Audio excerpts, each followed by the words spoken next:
नमस्कार मंडळी, चला बनवूया सातार स्पेशल माद्या। यासाठी कढईमध्ये एक पळी तेल घालून घ्यायचे, त्यानंतर जिरे मोहरीची मस्त अशी फोडणी करून घ्यायची। त्यात एक कांदा बारीक चिरून घातलेला आहे, तो सुद्धा छान असा फ्राय करून घ्यायचा आहे। नंतर कांदा लसूण मसाला यात घालायचा आहे, तिखट घालायचं आहे, हळद घालायची आणि याला सुद्धा छान असं परतून घ्यायचं आहे। त्यानंतर यामध्ये आपण घालणार आहोत शेंगदाण्याचा कूट। या शेंगदाण्यांना भाजून नंतर त्याच्यावरची टरफलं काढून याचा ओबडधोबड कूट करून घेतलेला आहे।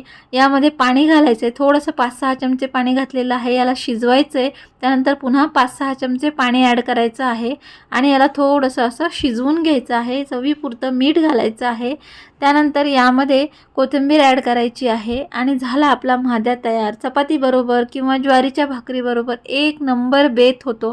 तर असा हा माद्या नक्की तुम्ही बनवून पहा, तुम्हाला खूप आवडेल। तर एक नंबर बेत झालेला आहे।